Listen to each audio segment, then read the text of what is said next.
10 years in, and our metronomes keep on ticking.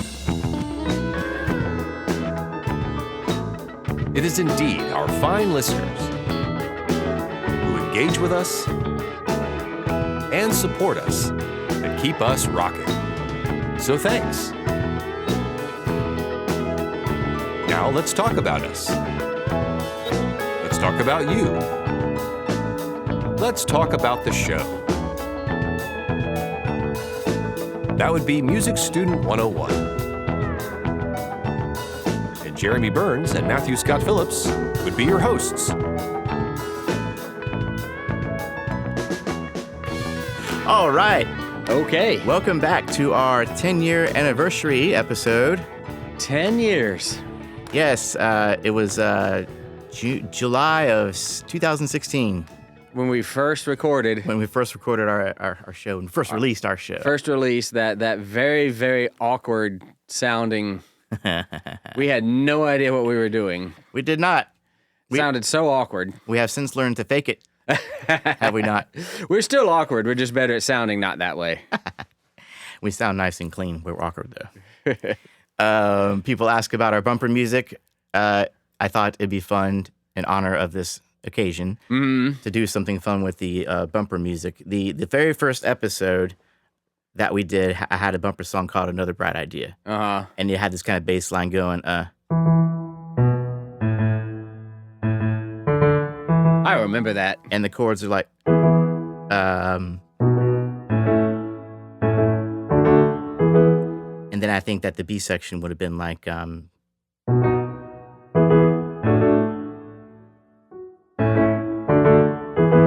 so Nice. in a Mixolydian kind of thing, we're doing E or 1, Yeah. 5 to 4, Yeah. and then to 4 to flat 7 to 1. Nice. And then of course the change up would be 5 1 7 4 7 1. There you go. But what you just heard were all those chords we talked about in retrograde. Right. So instead of actually starting the song on the A section with E B A, I started this whole thing on the B section, going backwards from E B A. Still yes. But then it kind of changes up as we go, and it doesn't sound at all as musical. But it's fun. But it's fun. And I thought about getting Jerry's guitar piece and flipping it, Yeah. from the original one, because it's the same tempo. I did 100 BPM. Right. So I figured if I just take Jerry's guitar line, reverse it, then it should line up. No. Didn't line up. So Not that simple. if I can't get Jerry in on this one to do some cool stuff, I'll just try and see what I can do. Brian Malloy, our drum player, Right. was a part of that. And Brian and Jerry, our guitarist, Yep. Brian, our drummer, have been with us through the whole time, Still are. Still are. And Jerry is now living in Gunnersville, Alabama, which is about an hour and a half drive north of here, towards Huntsville-ish. And Brian still lives right down the street, and he's actually playing in a band with Matt, He is. Damn It Doll, which we'll talk about a Which little we bit will later talk on. about. Yep. And he's also playing with me in a cover band called the Plastic Gems. Yeah, he stays busy. He's staying busy. He didn't do a lot of gig playing in the first 20, 30 years of his life, but now he's just swamped with it. So he's got to get it all out of his system now. And he's rising to the occasion, I must say. Yeah, well, good. So anyways, there'll be shout-outs to them later on, and all the people who have helped us put this thing together and keep it together, right? Wonderful, yeah. It's not just us. It's not just us. And speaking of which, Speaking of which, one thing that helps us out is reviews. one thing that has always helped us out is reviews. And so we have ourselves a new review from a friend of ours. Indeed. What does our friend have to say? Mountain Music Mama, a.k.a. Stacy Perry, Yeah. who we've communicated with frequently Exactly. before. Yeah. Says, happy 10-year anniversary. Simply amazed by these wonderful musicians. They take such a fun approach to music theory. Many music teachers don't do that. Oh, don't we know it? We've had a few. Uh-huh. They are so encouraging and inspiring, have been a long-time listener since the very beginning. Their shows never get boring, could literally go on forever, but I'll stop at this. Their listener composition episodes are one of my favorites. So nice to see people sharing their music beyond YouTube and Facebook, etc. Hearing music is so different than watching a video. When music is shared as an audio-only version, the heart, mind, and soul respond in a special way. Our world is so visual now. God bless the podcasters and audio musicians. Yeah. And God bless you, Stacy. God bless you. We have gotten so much out of our relationship with Stacy over the years, and with all of our relationships with our regular listeners and our new listeners. It's really become a community. It has been. Which has been really great. Absolutely. You know, when this is a good excuse to be nostalgic, 10-year anniversary. You know, Oh, there'll be plenty of that. when we first started podcasting, I guess I had this idea in my head that it would be a lot of just talking, right? You know, just come in, talk, record, put it out, and you know, hopefully it goes out into the ether where someone enjoys it. And it definitely has been a lot of talking, but what I did not anticipate was the feedback that we would get back from all of these people who have appreciated what we've been doing, and that has been so heartwarming and so what's the word that I'm looking for here? Satisfying and cathartic. Yeah. Just to know that, you know, people really enjoy what we do, and they have informed what we've done. You know, the podcast is taking a direction not too far from where we envisioned, but a little bit tangential to what we originally envisioned, because, you know, we responded to what people wanted and liked, and we do more of what you want and like. Yeah, you guys helped us expand and to evolve the show into becoming more of what everyone wants, I think. Absolutely. So keep communicating with us. Absolutely. Yeah. And for those of you who want to support us, you can leave a review on your listening platform, Device, podcatcher, whatever you want to call it. That helps out a great deal, just because it seems to boost our presence, you know, on certain platforms. And if you want to help us financially, you can be like our friend Colin ZW. Indeed. Out of Binghamton. Binghamton, exactly. Yeah, I had to. It's not Binghamton, apparently. It's Binghamton. We're Southerners. We live in a city that people call Birmingham. No kidding. Exactly. Yeah. So, but him knowing that, I think he put some good notes in his letter to help me out with that. But you just nailed it. So, Binghamton, New York, is where Colin ZW hails from. Yes. What does Colin have to say? Our new Patreon patron. Colin says, "I'm 46. And recognize a lot of the culture you experienced in those formative years." Talk about my generation. No kidding. That's us, yeah. I found Music Student 101 while scouring Spotify for a music theory podcast. It was desolate. Like, I already know what a half step and whole step were, and the major and minor scales by step, and remembered from elementary school that in true tuning, a flat was lower than the sharp of the next note down.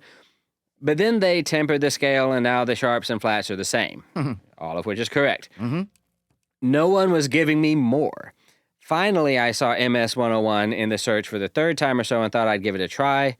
Why did I wait? That's great. We did, you know, one of the things that did inspire us to do this podcast, in my memory anyway, is that we did definitely see a dearth of podcasts that would go much into music theory beyond the major and minor scales. You would get half step and whole steps and major and minor scales, and that was about it. Yeah, there wasn't there was probably 200 that would go that far, right? But very few that went much further than that. So we felt like we could, you know, sort of provide a need, maybe, you know. At least with the music theory side, we had all kinds of ideas. Oh, sure. Yeah. Sure. Yeah. So great to hear again that people appreciate that. Especially enough to be on Patreon and give us monthly donations. Absolutely, which helps us keep the lights on, helps keep Jeremy and me in the coffee, in the caffeine we need to continue. Exactly. And those of you who are curious, you can go to patreon.com/musicstudent101. And you can be like Colin and help us out. Or you can go to our donate page on our website, musicstudent101.com, and check out. You can do a one-time PayPal donation. You can buy some of our merchandise off whatever site we're on. Right. Currently Redbubble. Or you can, join Patreon. and help us out in that way. And we appreciate it. And we also appreciate our listener mails. And in lieu of our thank you, Colin. Thank you, Colin. And in lieu of our listener mail, I just want to give a shout out to another Patreon patron, to Cindy Castevens out of Winston-Salem, North Carolina. Cindy is an example of one good and patient Patreon patron whose emails got buried in my feed and too long a time went by without me following up. Oh, no. We did give her a shout out on the top of episode 142. Cindy, did I mention that? Have you heard that yet? Go listen to that if you're listening to this. But we owe her a Patreon special episode. Yes, we do. Because she's one of our perfect fifth members. And we now vow in front of God and all our listeners. It's being recorded. It'll be released. That will be our summer project. Yes. And I say project because she's requesting a video about inversions and recognizing diatonic chords. Ooh, a video. We're not, even though I work in the film and television field, I'm not much of a podcast videoer. Yeah. Yeah. I have a face for radio and I aim to keep it that way. But for Cindy, we're going to do it, man. We're going to do it about inversions and recognizing diatonic chords. Okay, so I think I can handle that. Mm-hmm. I got some ideas already. Yeah.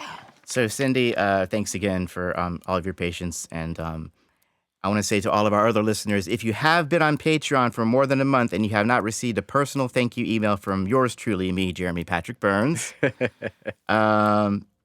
first of all, run a search on info@musicstudent101.com in your inbox, junk and trash. Because what I do is I say, thank you, so-and-so from Music Student 101, exclamation point. And it can look AI-y. It is in all caps, so maybe AI-ish. Maybe a discerning junk mail would grab it. You know what I mean? Right, yeah. But I want to catch your attention, right?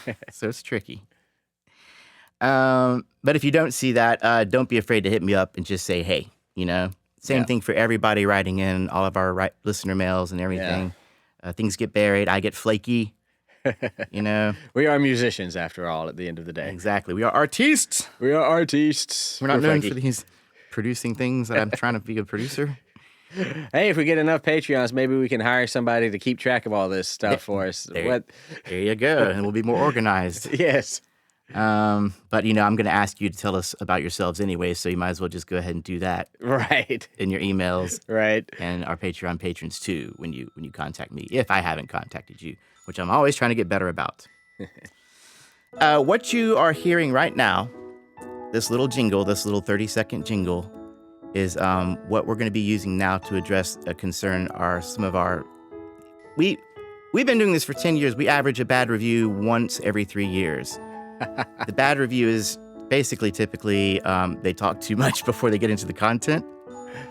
And if we're even going to address that with this wonderful little piece of music you're hearing. So when you start to hear this piece of music, you know that in about 30 seconds to a minute, the content will come in. Content will happen. For those of you who want to fast forward through our social section. Yes. Which we don't recommend because you'll get some cool little music nuggets in those. I mean, we do talk about music stuff in the social section, and a lot of times unplanned by us music stuff, which, becomes valuable information. Mm-hmm.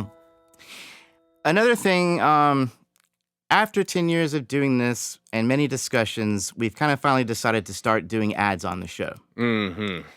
I think we're going to try and do them at the top and the bottom of each episode, so hopefully they won't interfere or distract from the actual content. So once you get into the episode, you do not have to worry about an ad in the middle of it. Exactly. So anyways, if you want to get straight to the content, you know what to listen for. Absolutely. Ads have just become a part of everything, we could certainly use the revenue. I don't know of any podcasts that don't have ads.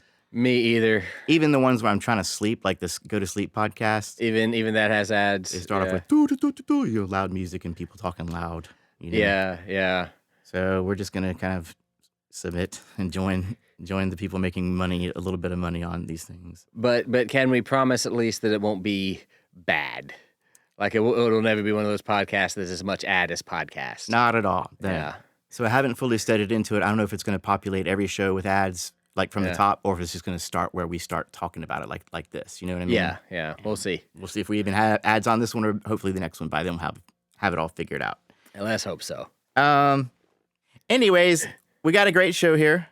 We're going to do some reminiscing. We're going to talk a little bit about where we've been, where we are. Yeah. Where we're going to be a huge nostalgia fest, as Jeremy said. Exactly. I don't know that we're going to talk about anything particularly important. Nope. But if you've been with us for 10 years, this may trigger some fond memories for you too. Hopefully so. Otherwise, what are we doing here? Otherwise, what are we doing? Yeah. And then we're going to spend a little bit of time talking about maybe some plans for the future, some ideas where we're going. And we invite you guys to engage in that as well. Indeed. Okay, let's see here. It all began. It's story time. Everybody. Back in the long ago. I met Matthew Scott Phillips at UAB, and I think that we had computer ensemble together. Back when man was young and the dragon already old. Exactly. And we were on different theory sequences. You had one professor, I had the other, so we didn't spend as much time. We weren't in theory together, yeah. Exactly. But we managed to hit it off, and then long after we graduated, we would still meet up at a local pub. Do you remember the very first time we ever met? Because I believe memory is a funny thing, but I believe I do. Please. It was probably my first semester. Uh-huh. I don't remember if it was your first semester or not. Maybe. No, I don't think so. But it was probably my first semester. Anyway, I had a bass lesson. Now, Jeremy and I did have the same bass teacher, Cleveland Eaton, who is an inductee in the Alabama Jazz Hall of Fame, a bass player for Count Basie, and was a very accomplished musician and a very unique instructor. And I had a bass lesson, and your bass lesson was right after my bass lesson. Okay, this is all making sense. Yeah. So I came out. You were waiting to go in. And man, it's all fuzzy now, and memory is a unreliable thing. But I want to say you were like, so what's it like? It's like what's that get like? And I'm like, wow. Don't go in there. Yeah, it's like that's like the most chill professor I've ever had in my life. Actually, yeah. Until you got it wrong, that might have been your first lesson. Yeah, I mean, it's like that guy's a little crazy, but maybe crazy in like a chaos good kind of way, So yeah, definitely knows a lot about jazz. That's clear from the minute you meet him. 100%. So like, I tried to relate all this, and I want to say, I lent you my cord. My cable. Yeah, your cable, because we both were electric bass players, and you were like, oh, no, I brought my bass, but I don't think I brought a chord. Sounds like me back in college. Like, don't worry, man. My chord is in there with my bass that I left in the room. Yeah, just dig mine out of my case. You can use mine. Yeah. I think that's how we first met. That would track. Yeah. But anyways, fun story. Long after we graduated, Matt went on to, I guess, grad school and beyond, and I went on to do film and television stuff. Yeah. You were in bands all through college. Always in bands. I always had at least 2 or 3 bands going. I was always jealous of how cool your band, how cool Tonal Vision was. It was a cool band. Yeah, we're like the rock stars of the music department. Yeah. It's like, man, I want to be in a band that cool. It was like the Beatles where they all lived together in the same house. Right. Me and those 2 guys lived in the same house. Yeah. Writing songs that like went from like 16... from like 4/4 to like 11/8 to 7/8 or something. Oh yeah, we had that one that went a measure of 11, a measure of 10, 9, 8, 7, 6, 5, 4, 3, 2, 1. Yeah. Just because we could. We're little nerds flexing our theory muscles. Yeah. It wasn't music. It was not music. I mean, it was music. It was music. It wasn't musical. Yeah. But it was fun. It was fun. It was fun. But anyway, I guess at some point podcasts began becoming more popular and famous, and I was like, man, I don't feel like I really learned as much as I thought I would, or I didn't retain as much as I thought I would. Yeah. So, and I was looking for a music theory podcast, and there just wasn't any. Meanwhile, me and Matt are over here talking at the pub theory and all about music and stuff. Anyway. We had regularly would go out for a beer or something, and we'd start talking about all things musical. Yeah, that was just kind of what that was just the topic we were interested in talking about, I suppose. Yeah. And so we started this, like I said, 10 years ago this month, and been through a lot. We've been through a lot together as friends, as co-hosts. Indeed. We made it through COVID. We made it through COVID. That was a time. We made it through some pretty intense life changes. Indeed. Both of us. And here we are together still. Yeah. And we aim to keep it going, right? Yeah. It's been a very eventful 10 years. Matt, let's see here. So let's talk about where we are kind of right now. That's how we got here. Okay. What are you doing these days? You got some new stuff. We talked about a little bit, but let's just go ahead and fill them in. So You've taken many teaching jobs as a doctor at different schools. yes, I have. So I continue to be an adjunct professor of theory at the University of Alabama at Birmingham. Mm-hmm. This is the job I've had the whole time the podcast has been going. Right. I have also taught at other colleges in addition to that along the way, and those have kind of come and gone a little bit. Mm-hmm. I was for a while. I was also teaching at Birmingham Southern College, Yeah. which sadly no longer is there. R.I.P. Yeah, I spent a year teaching theory at Jacksonville State University. So I've done other things. I gave private music lessons for a while. That's right. Yeah. You know, so a lot of things have come and gone over the years. The UAB job has always been there. It's always been sort of the staple of my academic education career. Mm-hmm. Nowadays, I continue to teach at UAB. I'm also the education coordinator at the Alabama Jazz Hall of Fame. Yeah, that's cool. So I'm responsible for overseeing their education programs, outreach programs. I also do a good bit of their programming. Mm-hmm. So that's been a really fun job, very meaningful.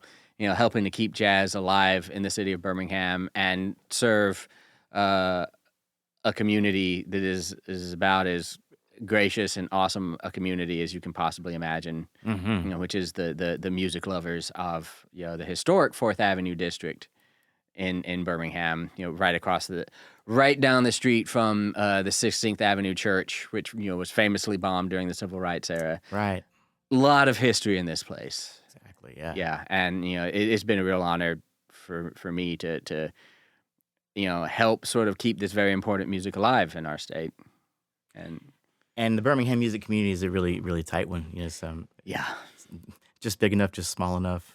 We tend to all know each other. Yeah. It amazes me how, I can't really go into something that's new for me, like the Jazz Hall, without, immediately, finding out that the people who are involved in it are people that I have already met, at least tangentially. Mm-hmm.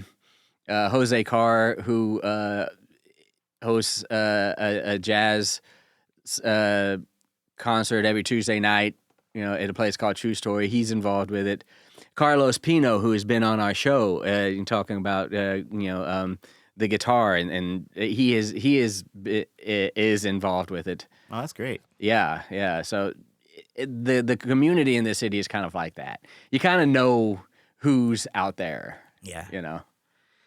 And then now you play in some bands, which you've always had maybe one or two, like a band, but you took a little break from live music, didn't you? Yeah. For a long time, I was in a band called Full Moon Blanket, which was great.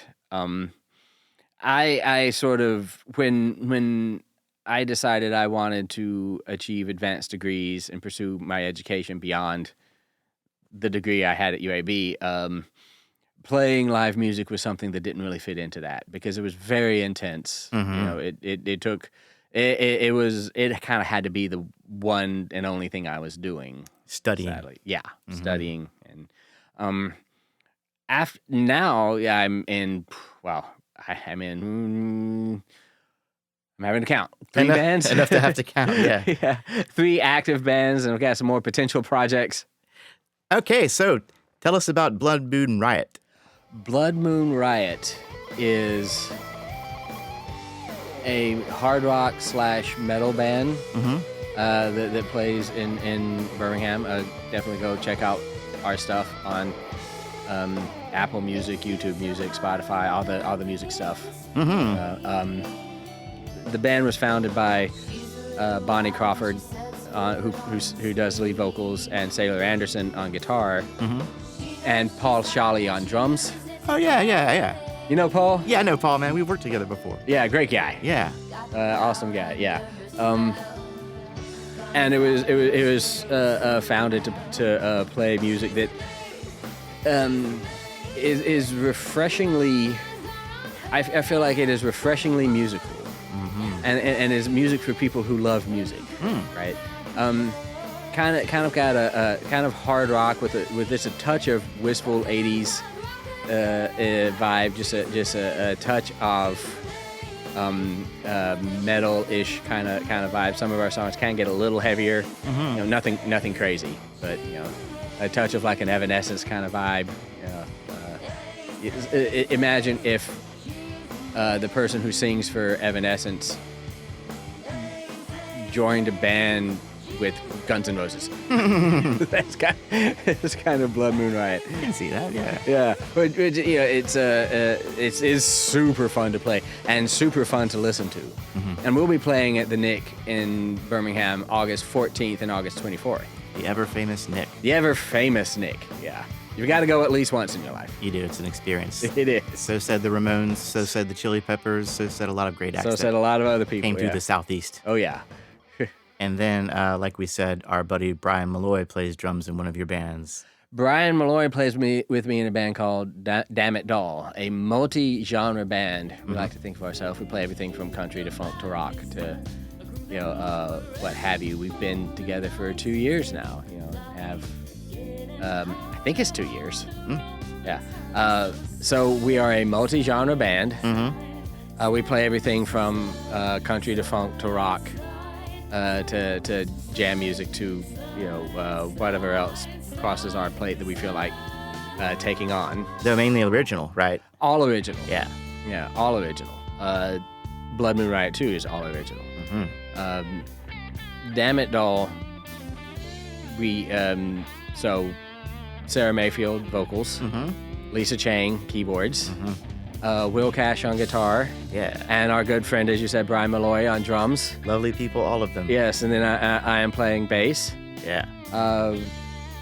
We came together sort of out of basically just a desire to play original music. A lot of us had been in bands that had played covers for a long, long time. Yeah. And we didn't really have any outlets in which we could just write music together. So we came together for that reason, to write our own songs and to play them out. And we have done a lot of recording. So we really spent the first part of our existence just writing songs and then going into the studio and recording them. So we have a good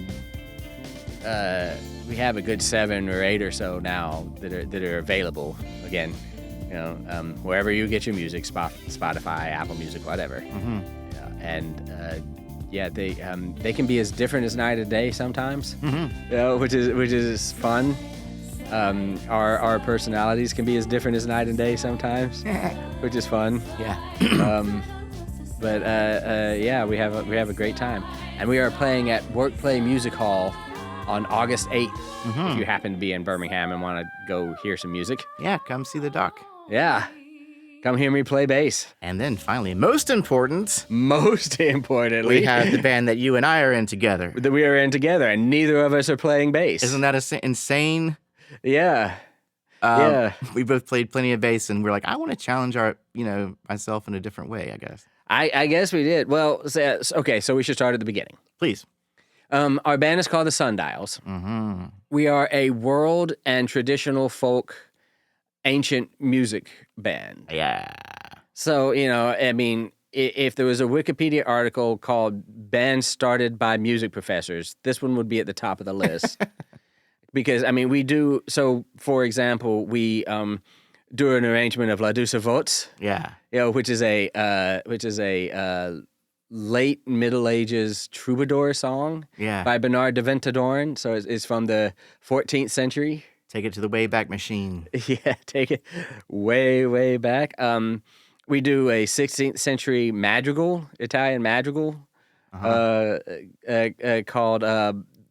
it's called Ballato di Montova, but we of course call it Fuji, Fuji, Fuji because that's the first 3 words. Oh yeah, what is it? That's it. That's it. That's it. Yeah. And then we do traditional Middle Eastern music. We do some of my compositions that I composed specifically for this band. Which you're probably hearing right now. Which you're probably hearing right now. Yeah. We're here. We do some. We're working on Greek folk music and a whole lot of other fun stuff. Mm-hmm. Yeah. So I play guitar in this band. Yeah. Actually, yeah. Jeremy plays the bouzouki. Yeah, which is basically an octave mandolin. Yeah, which is a mandolin-like instrument. My wife, Sharon Collins Phillips, plays the harp. Mm-hmm. My former student, Emily Zhang, plays oboe. That would be the other professor putting the band together. That would be the other. She teaches, right? She teaches. She is currently pursuing her master's at the University of Alabama. Yeah. So she teaches as part of that, which as you do. She will be a great professor one day. Sure. And our good buddy David Ricker plays cajon and other percussion. Yeah. As needed. Yeah. Yeah. Fun crew. Motley crew for sure. A multitude of different musical backgrounds. Yeah. Emily and I are very, very academic. Mm-hmm. Yeah, but then you and David come from a live performance background more so. Mm-hmm. And then kind of a gigging around kind of background. Yeah. And then Sharon is mostly used to playing by herself because playing harp, most of your repertoire is solo. Yeah, I guess so, yeah. So yeah, it's a fun little group to put together. Yeah, it really is. And I kind of came from a different place than Matt in that I've been playing in original bands most through college and most through my other, a decade or so afterwards. Yeah. And I finally got myself into a cover band, which is Colin from Tonal Vision, who we've had on the show. Yes. Also, when we did our songwriting episode, Songwriters. And then Angela Sinich on keyboards. She's an amazing musician and human being that I met right before COVID when playing with Jenny's Mixtape, and a great friend. Right. And then myself on bass, of course, and Brian Malloy on drums. Good old Brian. Brian. You're probably not hearing any of that music because it's all cover music and copyright stuff. Right. But if you want to see us live, come on to Birmingham and look us up. True story, right? True story, yeah, but that'll be before this episode is out. Yeah. Name of a bar. I'm not, Oh, yeah. I don't feel like I have to affirm that he's telling the truth. It is a true story, but that's also the name of the bar. It's a bar / it is a true story, but there's also a bar / lounge Exactly. called True Story. Yeah, man. And so basically right now it's just the Plastic Gems and the Sundials for me. Yeah. Sundials being trad. And before that I was Jasper Cole, which is all trad. Yeah, which was a traditional Irish and Scottish. Rowdy Irish band. Yeah, band. Yeah. But I guess I'll always be playing music as long as my fingers and hands can do it. You know what I mean? Yeah. Sometimes I feel like at this point, it's not even up to me anymore because other people want me to play music. Yeah. You ever feel that way? You get pulled in. Bass players get pulled into a lot of things. Yeah. It's like, you never go too long before somebody needs a bass player in their band or their project or whatever. So it's like, at this point, it's like other people want me to play music. Yeah. So it's not even really up to me anymore. Yeah, right. I mean, I guess I could tell them no. Yeah, but that can be hard. Yeah. Who wants to do that? Yeah, right. We're conflict averse. Yeah, you might miss a good opportunity, right? Yeah, you never know. So I guess that's kind of where we are now, huh? Kind of where we are, yeah. As people. At least in our musical careers, anyway. Exactly, yeah. Yeah. Let's talk about you, our students. You are very good, wonderful, amazing listeners. Our wonderful listeners, let's talk about what all we've accomplished with you guys and ladies.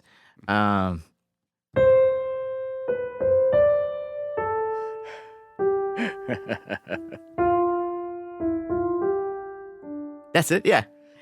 I'll give you extra points if you know the composer. Yeah, write us in. But you normally hear that song when you graduate. Now, we can't give you guys degrees, but we can guarantee that at this point we've covered pretty much everything you need to know to get a BA in music. If you've listened to everything in this podcast and understood it, and listened to it until you understand it, you know as much music theory as anybody with a BA in music, for sure. Exactly. For sure. And at this point, then some, right? And at this point, maybe a little bit more besides, yeah. So let's take a quick little timeline. Let's take a look into the past and kind of move forward and see where we're at. Yeah. We began with Theory 1 kind of stuff, fundamentals like rhythm and meters, scales and keys. Yeah. Intervals, chords and harmony. And for all of those theory topics, we had complimentary ear training episodes. Right, yeah. A And- lot of Jeremy torture. A lot of Jeremy torture in this whole show. Especially man. back in the beginning, there was more than there is now. We did it a lot. It was more torturous too because It was my more ear wasn't as keen as it is now, which is not entirely keen, but keen enough to fake it through those things. And then we got into things like diatonic harmony, you know, like the whole 1, 4, 5, 1 kind of stuff. What do those Right. mean? The proper chords based on the scale degrees involving the notes in the scale, you know. Right. And figured bass. Boy, did I have fun with that one. Yeah, oh yeah. Lots of people have fun with that. Still struggled. I had fun trying to explain that on a podcast yeah, with no whiteboard to demonstrate anything whatsoever. Just with my words, yeah. explain why a 6/5 is a 6/5, why we use those numbers. And a prayer that maybe I could pull off those graphics on the website. Yeah, hope the best. Yeah. So yeah, and then on to cadences, melodic organizations such as phrase structure, phrase extensions, and other advanced techniques. Harmonic rhythm, which we got into a little bit later on, but Yeah. I think that was right around the time we switched from. We started off doing using tonal harmony by Casca Payne as kind of the main textbook that we would draw from. Yeah. And then at some point, I noticed that Matt kind of gelled with Francoli and harmony and context a little more. So I started Gelled. integrating that into our Yeah. gelled in that you didn't rant about him as much as you Nearly did as much. about Casca Payne. More on that later on. More on that later. Yeah. But anyways, and then we got into like part writing, Yeah. seventh chords, non-chord tones, and the chromaticism eventually rears its head. But I think even before chromaticism, we did some good counterpoint episodes, or maybe during chromaticism. Those famous 3 episodes of Counterpoint, which we had to meet beforehand to even do, right? We had to have several preliminary sort of meetings happen to sort of just discuss how we were going to approach this. Because we were trying to make it not only informative, but also interesting. You know, because there was the question of, does anybody want to listen to how people, composed Renaissance music in the 1400s? You know, there was discussion about that. And we were a little amazed to find out how many people did. Yeah, Were we not? I was entirely amazed. All right, and then we moved on to, like I said, advanced chord structures, continuing with the seventh chords and also introducing extensions and other chromatic harmonies like secondary leading tones and the N6 chord, Neapolitan Right. 6 chord. Right. Modulations, that is key changes, That is key changes, yes. if you're just joining us now.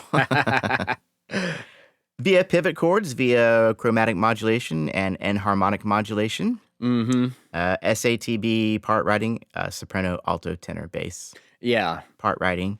right. And the dreaded parallel fifths and eighths, of course, which we also learned about in Counterpoint, right? Yeah, that was something that goes all the way back to Counterpoint. And if you've ever studied music theory at a college or even sometimes high school level, you've come across the big forbidden nature of parallel fifths and parallel octaves. Yeah, and it's still something that sparks debate for sure. Yeah. And there's a lot of arguments on either side of the discussion, I suppose. I think it depends on what you're trying to do. Which is whether or not you should employ these things. Yeah. But yeah, we definitely talked about that. We continue to talk about it. Yeah. And then I guess by now we're kind of getting into what would be Theory 4 territory, Yeah. digging deeper into chromatic harmony.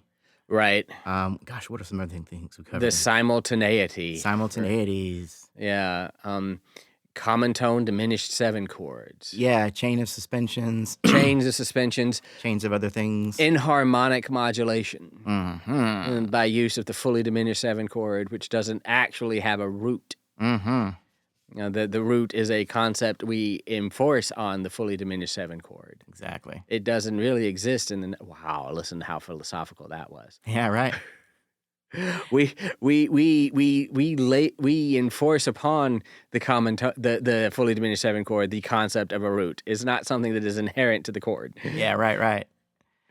I call that the gateway, the portal, the magical portal chord. The magical portal where you can end up pretty much anywhere. Any key you want to, you can kind of Yeah. use that thing to get there. Yeah. So that's fun stuff. That was a big breakthrough for writing and learning about modulations, Yeah. Yeah. Absolutely. facilitating modulations. Yes. So yeah, man. What else? Oh, we just got into polytonality. And we did polytonality. Yep. A passionate subject of mine. Mm-hmm. Yeah. And we have done the basics of Shankarian structure, Mm-hmm. which is definitely grad level music theory. Yeah. That's probably the most complex thing I think I've personally felt like we've tackled. And some complex stuff. Matt is It probably is. just talking like for you, it's probably just like speaking English. For me, it's like speaking German or something crazy like that. We still got a couple episodes before I say I just don't get it. It's I'm joking. I get it. you get it. It definitely is not something that you necessarily can just fully grasp the first time you ever hear about it. Mm-hmm. I mean, think about the first time you ever heard some aspects of physics, Mm-hmm. right? And or the first time you ever heard, some of Einstein's theories, about time is a relative thing. Mm-hmm. It sounded a little hard to grab your head around, right? Sure.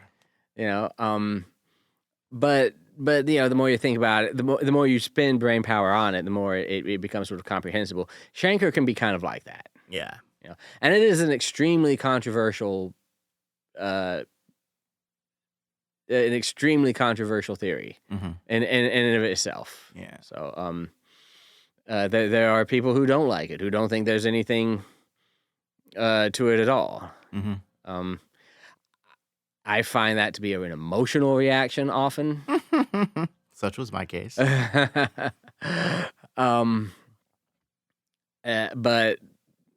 But not always, and there you have it. So yeah, it's extremely complex, and the stuff that we're probably sorry if I'm jumping ahead here, but the stuff that we're going to do music theory wise in the future, Mhm.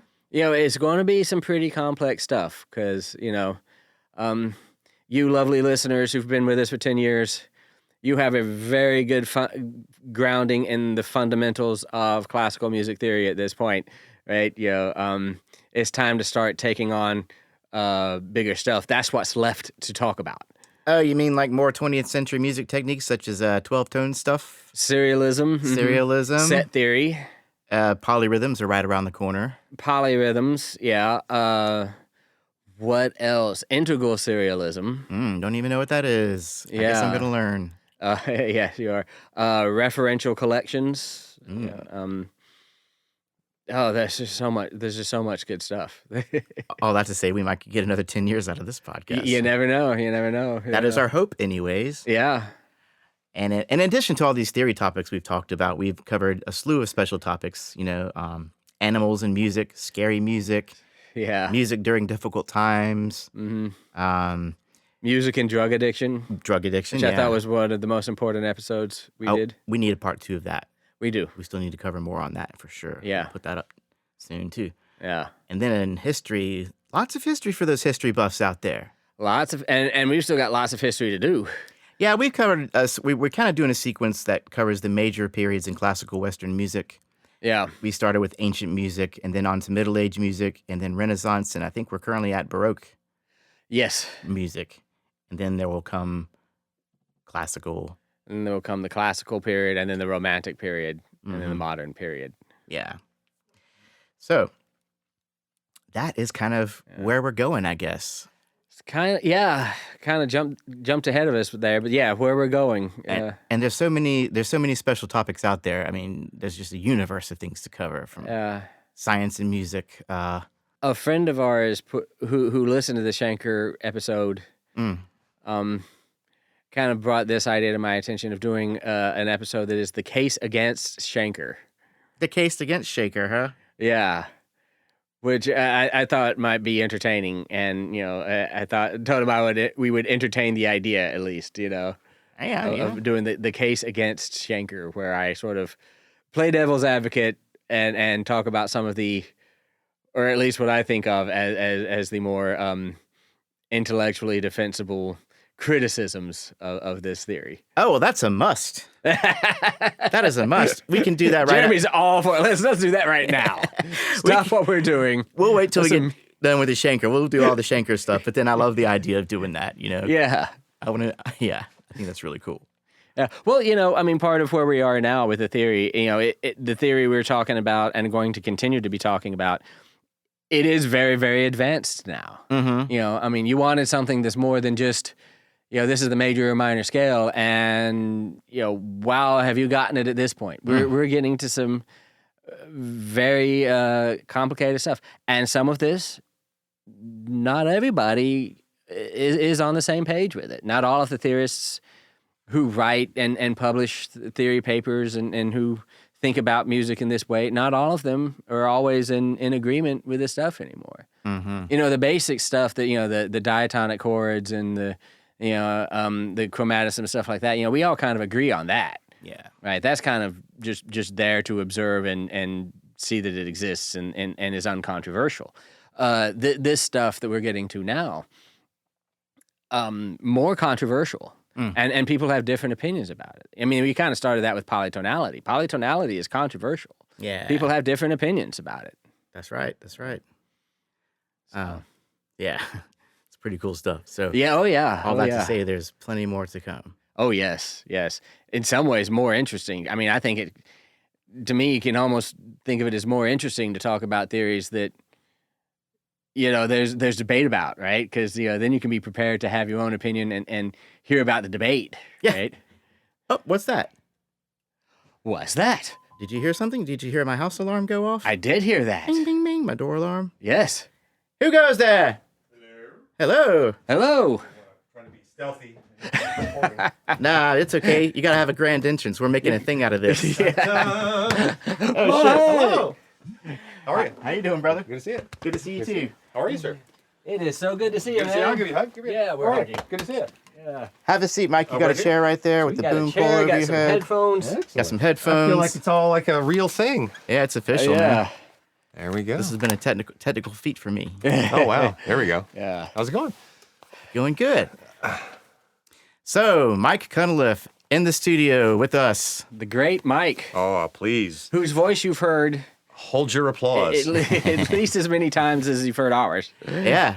That's true. Yeah. I've appeared on almost every episode. Almost, yeah. There might have been one or two where you were out of town or were dealing with family stuff. Yeah. And I think even one of those, your lovely wife Sarah came in and did the voice. She did, yes. Mm-hmm. So it's very very fortuitous that we live 4 houses down from you. Yeah. So it's very easy. Although you do live at the top of a very steep hill, so He does. So you can always tell if I've walked. If you listen very closely to the intros, you can tell which days I've walked up the hill because I'm a little bit out of breath. So Yeah, I have to take a breather when I get to the top of that hill. it's pretty steep, though. It's pretty steep. But It's steep, yeah. My wife also did one voiceover. She certainly did. Yeah. they have much better voices than me. So They do. anytime you want to bring them in, Some reason we keep you around, Mike. Yeah. I'm always available. That's why. But you were on the very first episode, and that was 10 years ago. It was, yeah. It's funny because we have known each other for a while. I've lived in Birmingham since 2008. Yes, I moved here in 2008, and I met you because you are known about town as a sound guy. Yeah. And you were yeah. always on film shoots, and so Yeah. you were always running sound on film shoots, and that's how I first met you. And then it just happened to be 10 years ago. My wife and I bought a house on this block, and you lived here. Everybody in this city knows Jeremy Burns. Yes. I can't go anywhere. Yes. Anytime Yeah. anybody says you need a sound guy, Jeremy Hey, Burns. yeah. And anytime I say, I have a podcast with my friend Jeremy, or say Jeremy Burns, it's like, oh, Jeremy Burns. He's like, you're famous, man. You're I a don't man even get out about like I town. used to. Thank you. Yes. But enough about me. I just thought Mike had this really great voice, and he sounds like somebody that should be an announcer. you know? Absolutely. Well, thank you. And Well- it's fun. I don't think podcasts even have announcers. Honestly, it's so old school, but It's very so old old school. school. Well, that was my job for a while. I used to work in Montgomery, Alabama. I worked at a TV station there, and I was worked in the creative services department, and I made all the local car ads and all the local commercials that this TV station would send me out to Nice. shoot. Like, I want to put my kid in this commercial, and I'd have to shoot the restaurant or the bar or whatever it was we were advertising, and then I was the voiceover guy. So for the local ads, it was my voice you would hear on Channel 8, WAKA, TV8 in Montgomery. Huh. And so you'd hear, Ham Bones Mobile Home Liquidators have done it again. Easy financing. So I just got used to doing that kind of thing. And then I also, I'm an actor. I do theater and stuff. And so I can talk loud. So that just kind of those two things combined. And so, yeah, but I've done this. I don't do it as a profession, but I have made money doing this as a side gig. Yeah, So it's pretty awesome, man. Yeah. Do you have any? Our listeners are all over the world, and I know you probably have some stuff that they can watch because you've worked on a couple of projects. I have. Well, in a former life, before I moved to Birmingham, I lived in Los Angeles for a while, and I worked as a location scout and as a location manager for movies and TV shows. And I got that job in Montgomery because a couple of films came to Montgomery. The first one was a TV movie about Rosa Parks that had Angela Bassett in it. And the next one was Tim Burton's movie Big Fish. Those were two very... I remember when that yeah. movie was filming in And Montgomery. They filmed most of the movie there, and I got a job working on the locations department, and then that sort of got me into that side of filmmaking, and I went to Los Angeles for a few years after that and worked on some movies out there before I finally landed in Birmingham doing video work, which was my normal gig, video editing and producing and stuff like that. But I've worked on a lot of films, and if you want to go to IMDb and look up my name, you can see the list of films that I've worked on. You can watch some of those. But then currently I work for It's a Southern Thing, which is a sketch comedy group. I love those. And I love them. I just got a job working for those guys, and they're amazing. And we've started producing new videos. So if you go to YouTube and you look up It's a Southern Thing and you follow the It's a Southern Thing YouTube channel, you can see some of the new sketches that are coming out. You'll see me in some of them. You'll hear my voice in some of them. Oh, I was hoping you would say that. And I will also... I work for them. And if you've lived in the South for 5 minutes, you can relate. You can relate. Yes, Let me tell they're you. very funny. It's very, Very funny, funny. very funny stuff. It skewers Southern culture and living in the South and things like that. But it's been a really great gig so far. I've really enjoyed working for them. But I also, in town as well, I perform improv and around town at different theaters and stuff. And my wife Sarah and I, we are part of a theater that is called Theater Downtown. Go to theaterdowntown.org. Shameless plug. Find out about our new season coming up. No shame. No shame. And but yeah, so I've got a lot of experience performing and doing stuff like that. But I have, ironically, no musical talent, which I think is the funny thing let- about me being the Let us say no musical experience. There you go. That's a much better way of phrasing Yeah, it. we downplay talent on Yeah. this podcast is not being as important. as people Musical tend to think. understanding, I think, is a much There better you way. go. of- Yeah, yes, we'll say that. Yes. That all of that can be corrected. Yes. But I have listened.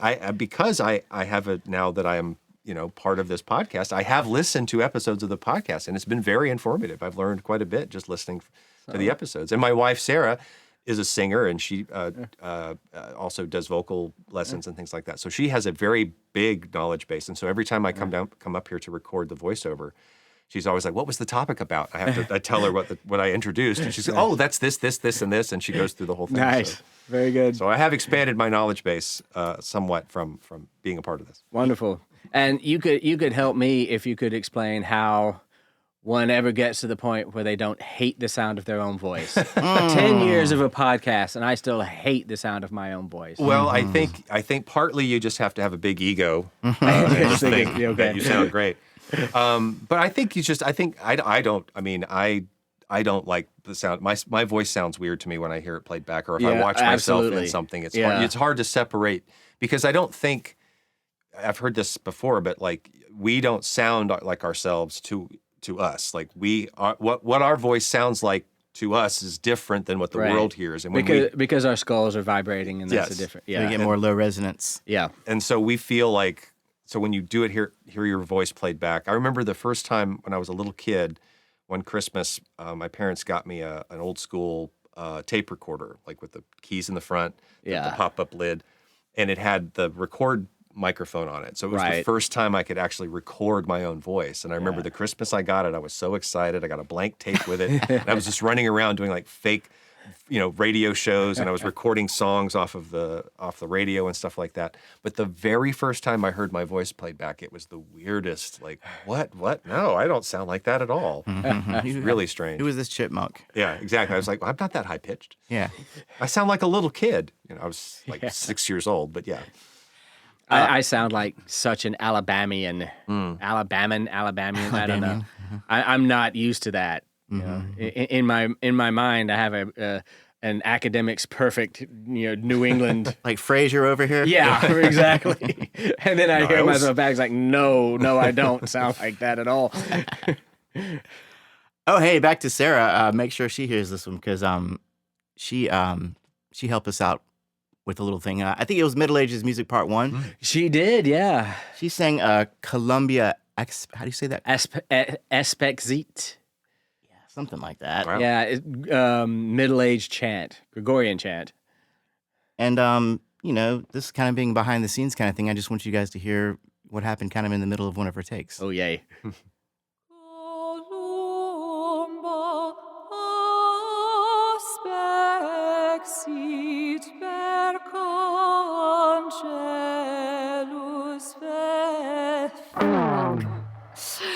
Oh, sorry. One more. Give me the chord one more time. I didn't even hear the mess up. She could have slipped right by me with, I just thought it was cool because we had this glorious angelic music, and And then then suddenly, Yeah, whoops. that's my wife. That's not the first time she said that word. and I want to go back to something you said, Mike, about the whole talent thing. Mike actually did some music for us, Wow. and I'm not going to play the whole thing. Maybe I will. We'll just see how far we get. I at least want to get to a very special part. Mike let me know that he's a whistling whiz. Oh, wow. A talent I did not know I had until I married my wife. He didn't say it like that. But we did a thing. I think we did an episode on music and work and how it helps, work. So I came up with a little thing called Work While You Whistle. Yeah. Ladies and I gentlemen, remember that. Micah Cunliffe.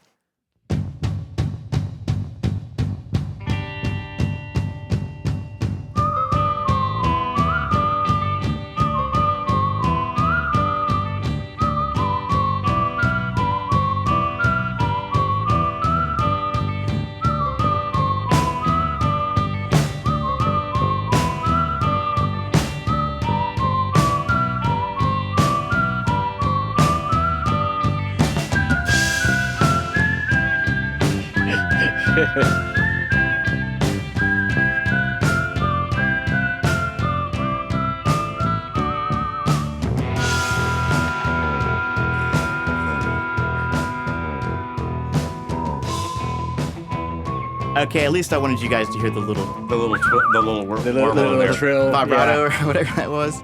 So apparently, so Sarah told me this when we first got together because we were, driving around in the car, something like that. And Sarah she's a singer. She's got a wonderful voice, and so she likes to sing harmonies with songs on the radio. So she'll do like the off key or whatever. It's really amazing that she'll do it. And I would just whistle along in the car. You wanted And to she- participate. Yeah, exactly, because I can't sing, and so I was just whistling along, and she'd just like look at me sometimes, and she was like, "How long have you done that?" And I was like, "I've just done this all my life." And she's like, "You've got like perfect pitch," she sort of like would give me examples of what that is, and like then I would hear something and whistle it, and I'm like, "Oh wow, I can match what the note is. That's actually kind of cool." That's not nothing. That's yeah. something I never thought that was a thing, but I guess I don't ever exercise that part of I don't do music at all in my life, so I don't really think about it. Well, there's not enough whistling in music. Yeah, exactly. There needs to be And I've more. seen that there are like whistling competitions. People can there are like professional whistling circuits and stuff like that. I believe that. Maybe this would be a second act for me in my later years. Keep it going, Keep man. it going, yeah. Keep it going. I work on my lung capacity.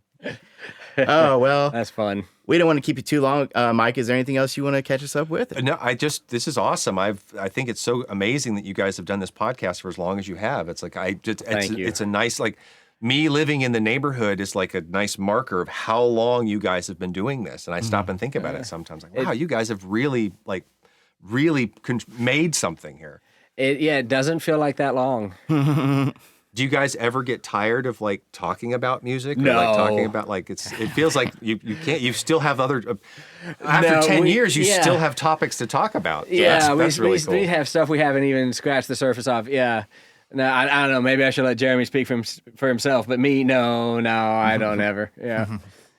No, I enjoy it. There's still plenty to talk about, and apparently Yeah. we really love talking about it. So. Yeah, I mean, we'll lay off talking about theory and then talk about Irish music for a while or something, you know. but yeah, no, we don't ever get tired of it. Oh, that's great, guys. So Yeah. just keep it up, and please just keep inviting me back because this is fun. Oh, absolutely. Well, we can't let you get out of here unscathed, Mike. Oh God, here we go. I just want to say a few things about Mike. For one thing, consummate professional. His warm-up routine is very unique. I don't think I've ever heard anything like it. Let's see what he does. Here we go. Bum, bum, bum, bum, bum, bum, bum. Corporate America. Upside down. Upside down. Boy, you turn me. What? You said my name. Is that from Friday the 13th? Friday the 13th? Yeah, okay. That's great. That is Mike's warm-up routine. Care to elaborate on any of that, Mike? No, it's actually No. it comes from. So it's two things actually.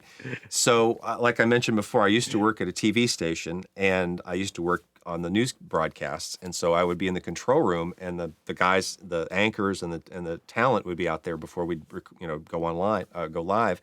They would do their vocal warm-ups. They would do their like, her. And there was this one guy, this anchor, he's not with us anymore. His name was Kim Wanis. And he had this one phrase he would constantly say all the time. He would just like, I can't remember the exact phrase now, but he would just say that over and over again. And the tone and the intonation. And then years later, when the movie Anchorman came out, and Ron Burgundy is doing all that, but Yeah. that's real. Like, that's legitimately what they do. And so I think I just kind of got into the habit now of like when I get in front of a microphone, and I like to hear my own voice, but I just sort of like, basically, so I'm basically aping Ron Burgundy. Is what I'm doing. Well, that doesn't explain the pops. That one, I think, That's not part of your routine. I'm just having fun. but I do that all the time. And that, I think, comes from my dad. My dad makes that popping sound. He's He's a popper. He's a popper. I don't know why. You inherited poppiness. You could always do that. The- The- yeah. That's a good one. so there it is. There's I'm music- a product of my environment. Music What can in I your say? bones. Aren't we all? Even with your warm-up routines, though, sometimes you do glitch out. This is not uncommon. Try and apply it to your own comprehension. Okay, I've got. You can do so on Red.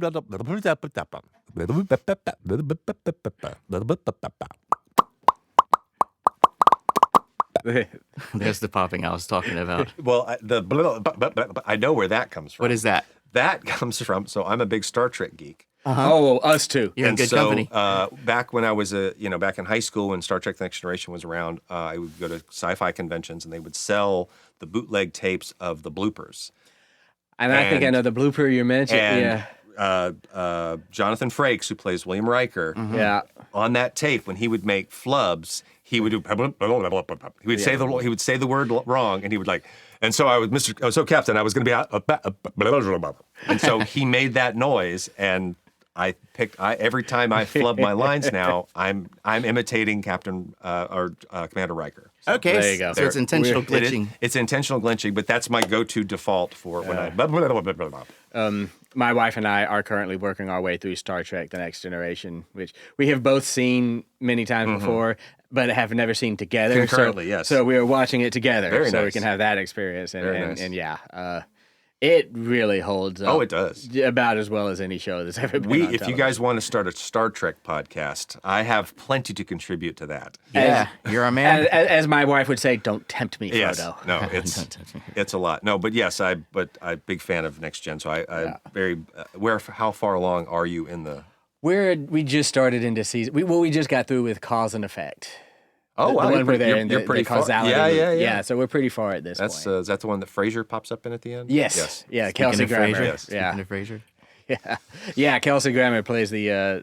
He doesn't show up to the very end, but he plays this. other Spoiler Starfleet. alert. Sorry, guys. Sorry. Yes. But his- It's only been like 20 years since the airing At of this least. episode. Yes. We're sorry. But You know, aside from glitching out, sometimes you're just thinking about other things that are maybe more important than what we're talking about. I You can know, get derailed on the. Let me change this a little bit. On the donut page, donate, not donut. Yeah, I got donuts on the brain. You can go to the donate.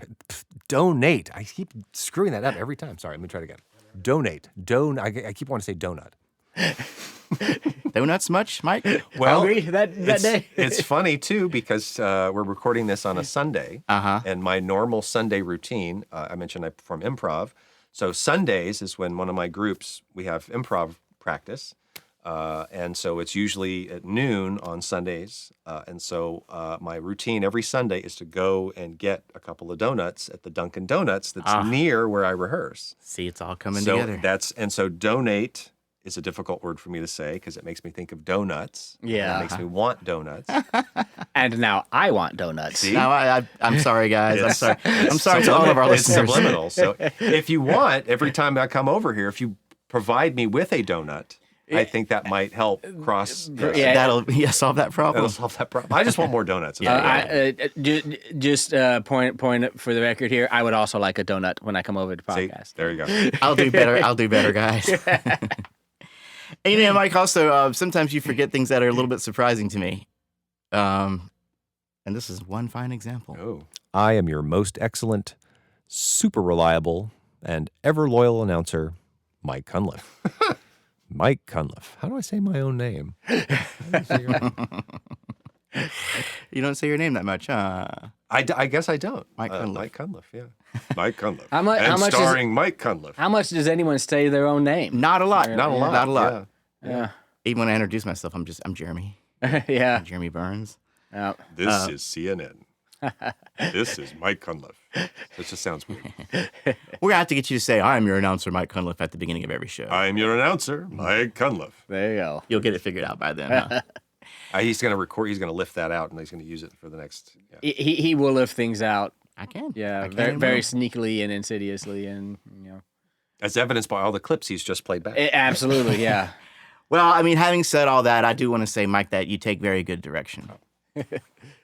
More boring, he said. We hope you leave this episode of Newly Inspired. Sorry, listener composition's coming up. But when it's all said and done, you always do a fantastic job. And I can tell you know when you do a fantastic job. There it is. Coolio, man. Sweet. Fantastico. Like butter. And you know how butter makes everything better? Just like that, you make every show better, Mike. Absolutely. Well, I We am- couldn't do it without you. I am blushing, guys. Thank you very much. That was very sweet. So applause for Mike Cunliffe, our fantastic announcer. Thank you very much. I'll be here all week to be barmaids. Oh, we will see you later on in the week for the voiceovers. So Yes, you will. So I'll be back. You can't get rid of me. cool, man. Well, thank you so much. Thank you, guys. I appreciate it. Thanks, Mike. And continued success. This podcast is amazing, and you guys deserve all the audience that you get, Thank you. Thank you. and continued more. That was so cool to have Mike. Yeah. What a fine fellow. Fun to hang out with Mike. Yeah. Well, we had a little fun with him, didn't we, Matt? We did. We did a little bit. I know where this is going. Oh, boy. Before we get out of here, we pride ourselves on our senses of humor. Yes, we do. Now it shall come to you in the form of self-deprecation. Some claim that to be a higher form of humor. Yes, indeed. God help the good doctor and myself if it's not. Indeed. Indeed. And I think my sensor guitar has its work cut out for it on this one. Oh, boy. Now, this actually happened recently on our intros.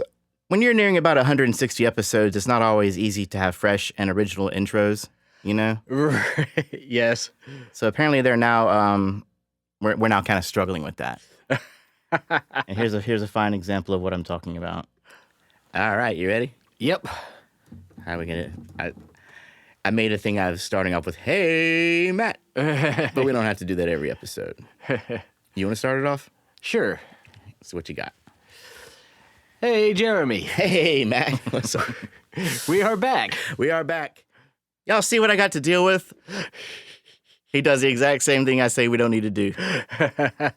But we just do that on pretty much every episode. Yeah, well, it's just, yeah. I thought for fun we would start off this episode like that. Yeah. It became kind of a call sign. Mm-hmm. Yeah. Yeah. Maybe we should It's just a trademark. we'll just call it a trademark and we'll just do that every episode, not have to worry about thinking about new, funny, creative ways to begin a show. How about that? How about that? How about that? Yeah. Now, sometimes we run into technical issues. It has happened. I think on episode 100 we played the one where your phone started playing Mahler in the middle of the Oh, yeah. Fun times. We have down here, in order to keep my instruments well, I have this big dehumidifier over there in the corner. And if I don't turn it off, it can pop on at the least opportune moments. Like in the middle of The Lost Sonata by our good Edward Bender on our listener compositions episode. And this is the recapitulation. So that G sharp moving up to A. Oh. It's cool. Computer, turn off dehumidifier. We'll just keep it going. You know, modern technology is actually pretty great when it works. You know, we were talking about Star Trek with Mike. Yeah. And funnily enough, this is always great. Jeremy renamed his home technology. Is it his it Alexa? Uh-huh. He Amazon. renamed his Alexa computer so he could sound like Star Trek when it says computer, turn off the lights. Jean-Luc Picard. Yeah. Computer. T. Oh, great. Well, And then finally we had that one time where I think 3 things went wrong, like right in the middle of playback for Reverend Jack Ladybird's composition on one of our listener compositions episodes. Hold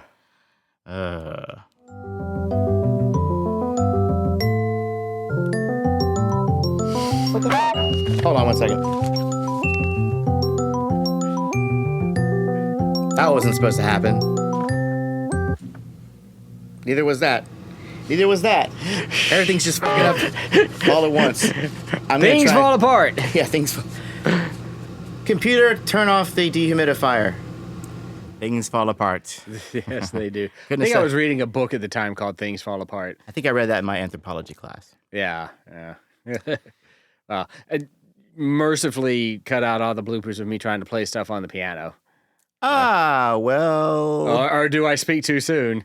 maybe not. Maybe you got away on this one, but there's plenty to come. There's plenty where that came from. Oh my gosh. Actually, when it comes to flubs, I'm kind of the king of the flub king. Yeah. I doubt that. When we experience technical difficulties like what you just heard, well, that's on modern engineering or lack thereof. Right.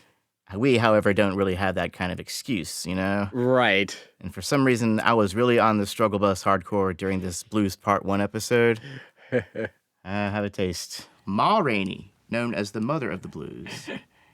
We're going to talk about them in a little bit. But minstrelsy continued with concerts, minstrelsy continued, that's hard to say. Minstrelsy continued. The minstrel troops thrived. Okay, the minstrel troops thrived with concerts, medicine shows, and even vaudeville from the north to the south. Together, they formed a minstrel troupe that eventually collaborated with another to create the famous Rabbit's Foot Company, with whom she was also said to sing the blues around the same time that W.C. Field found the guy. Yeah. W.C. Field. Which is around the same time. W.C. Field. Let me tell you about the blues. W.C. Handy, father of the blues. Right. That guy. Oh, and also, what was the name of that stupid dictionary? Can't remember. You have before you, Matt, the Merriam-Webster. I can't even say that. You have there before you, Matt, the Merriam-Webster. Merriam-Webster. Webster, yeah. There's a kid, like the kid Webster. You have before you, Matt, the. And then there's an R word that I always seem to struggle with, and maybe you know what it is. It's like a vocal thing that happens in like operas or like Recitative. See, I wasn't even gonna try and say it. I was gonna ask about that. So the aria is usually more a solo performance. Yes. The recitative. I can never say that. The recitative. Say it for me real quick. The recitative. The recitative is, are there more people? Recitative that follows into this aria. Why do I have such a problem with that stupid word? Some things I just can't do, I guess. I can't slam dunk a basketball. I can't fucking say recitative. All right. Okay, so now we're going to get to hear what a recitative sounds. Recitative. Recitative. Yeah. Okay, now we're going to get to hear what a recitative... You say it, Matt. Okay, so this is what a recitative sounds like. Oh, that was painful. Was that not painful?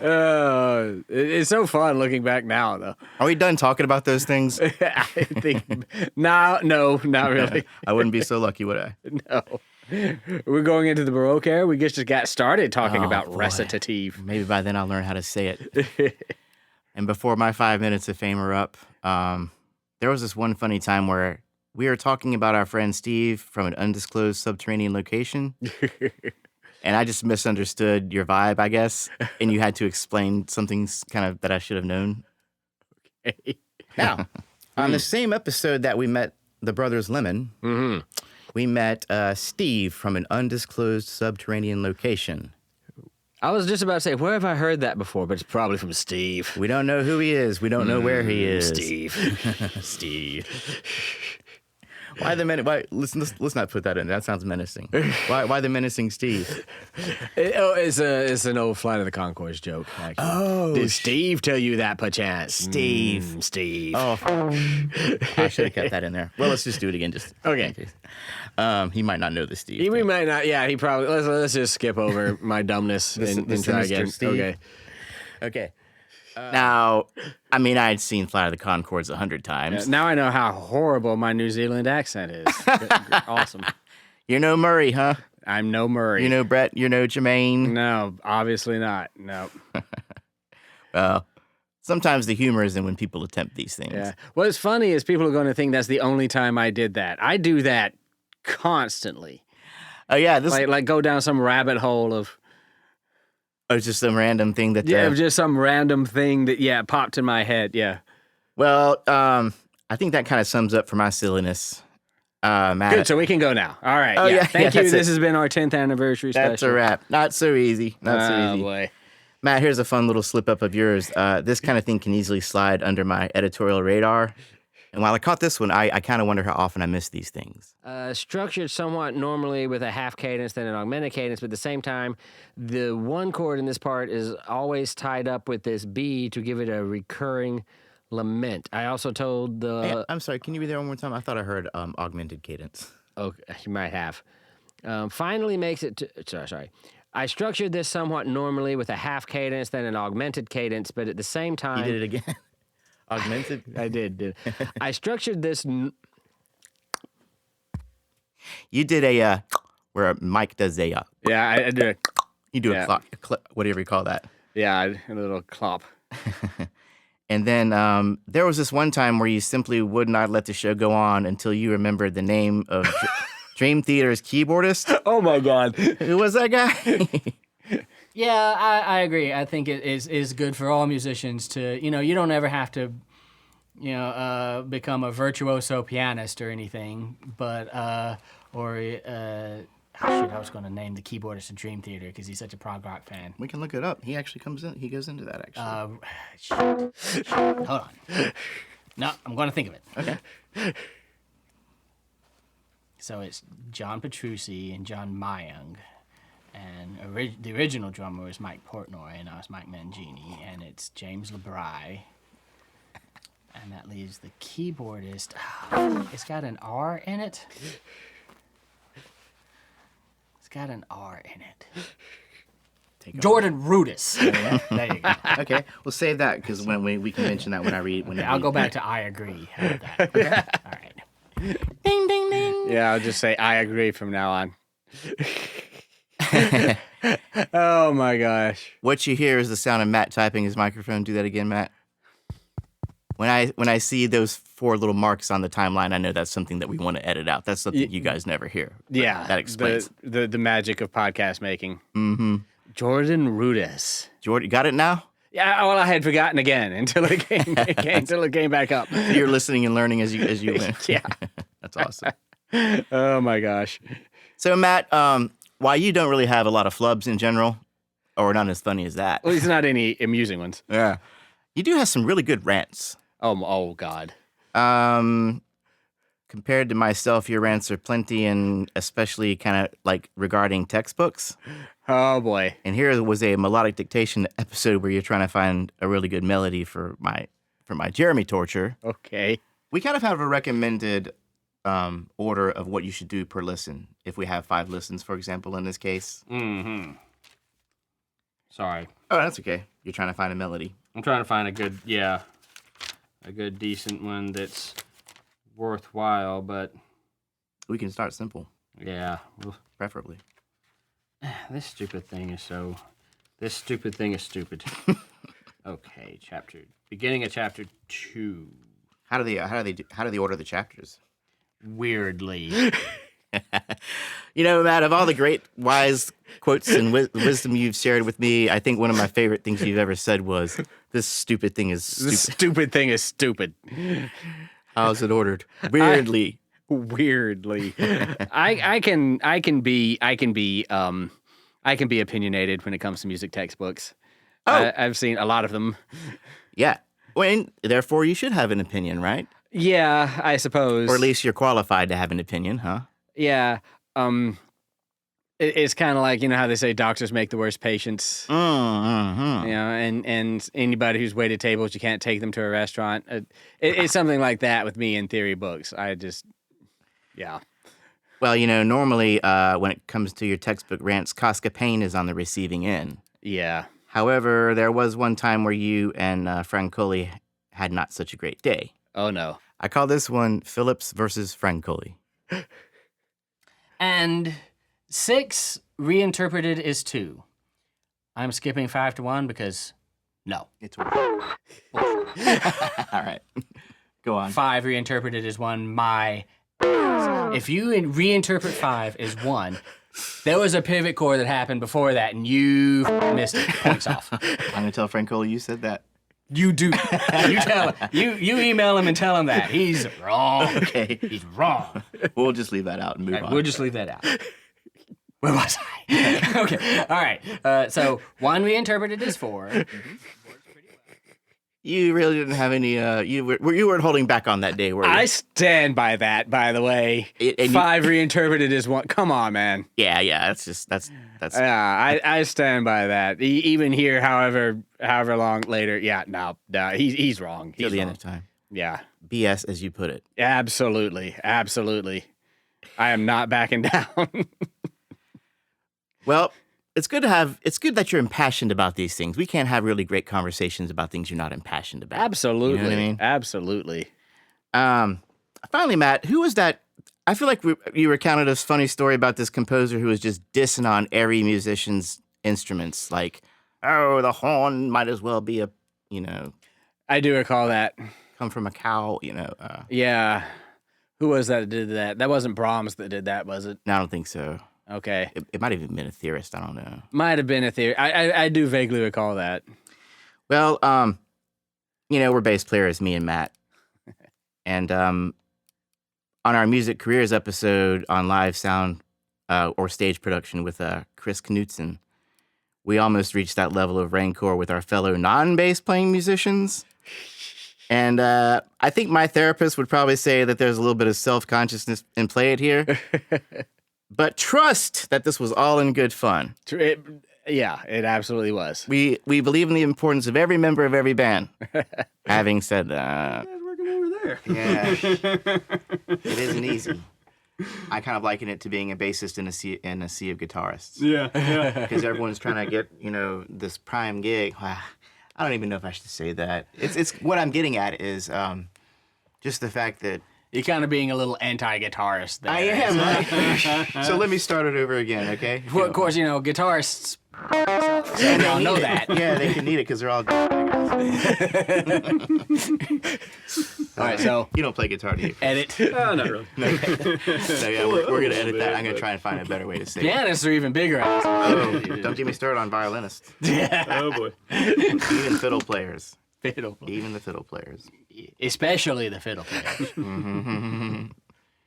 What was I saying? Oh, we can be a little spicy. We kid. We say it out of love. We kid. Speaking of love, there's a lot of love in this room. Yes. Even though we can be spicy and callous and funny like that. Yeah, well, How we've been considerate. friends a long time, you know. We have. We talk a lot. We share a lot of each other's lives. Yeah, man. And back to our listeners. Finally, before we get out of here, I want to share this. We mentioned earlier that 2023 was a rough year for Matt and I. Matt lost his girlfriend of well over a decade, Fran. I lost my best friend and former wife, Heather. We didn't really bring it up until we did our episode on music and grief. Remember that? And then after hearing this, one of our listeners, Joseph Courtley, I want to give a shout out to, wrote something that I didn't include on the show, but I shared it with Matt afterwards while the recorder was still rolling, you know? So this clip ends with our unscripted thoughts and feelings about our listeners. We needed a transition, like a whoosh. The little whole tone thing I used to do. Yeah. What that guy wrote was, he said, on that note, because he had just finished talking about how he feels like he knows us real well. He says, on that note, not too long ago, I hit that episode about grief. I think I speak for many listeners when I say it was honestly extremely shocking and saddening to learn about what you have both been through, especially after getting used to you both mentioning the aspects of your personal lives in the earlier episodes. I imagine that it never really heals. In any case, I hope you're both doing okay. Oh, that's awesome. Yeah, very nice. We've got good listeners. We do. Our listeners are good people. Man, that's the reason I do this. So, yeah, I don't know if you caught that, but what I said at the end was, that's the reason I do this. Indeed. This show began as a means to fill a need at the time, a comprehensive, informative, and hopefully entertaining music theory podcast. 10 years later, for us, it has really become so much more than that. Hearing how we've impacted the musical lives of our listeners has been something that I can say that I am truly proud of and happy about, you know? Hearing how our listeners have come to know us and genuinely care about our personal lives and our happiness has really shown us the power of connection. And it has personally renewed my faith in humanity, honestly. Thank you, Joseph Courtley. Thank you, all of you. Thank you all. As we get out of here, I want to give some shout outs to people who have helped us out in the past. Taylor Handleton, originator of the Music Student 101 Facebook group. Maddie Stern, who did our Patreon logo design. Thank you. Thank you. Special guests, Colin Soniat, Aaron Branson, Raymond Calhoun, Craig Brandwine, Chris Knudsen, Matthew Duto Slocum, and Carlos Pino. And then to all of our Patreon patrons and PayPal pals. Yes, I'm pretty sure I just came up with that, PayPal pals. That's Jeremy Burns' original. And then, of course, finally, the wonderfully talented Sarah James and her excellent husband, our announcer, Mike Cunliffe, who learned how to say his name today. Take us out, Mike. Peace, love, and music. Thanks again for listening. Don't forget, the Listener Compositions episode is coming up, so send us your music. Find ways to support us on our website, musicstudent101.com, and reach us at info@musicstudent101.com. Now enjoy this sweet guitar solo by Jerome Chapman.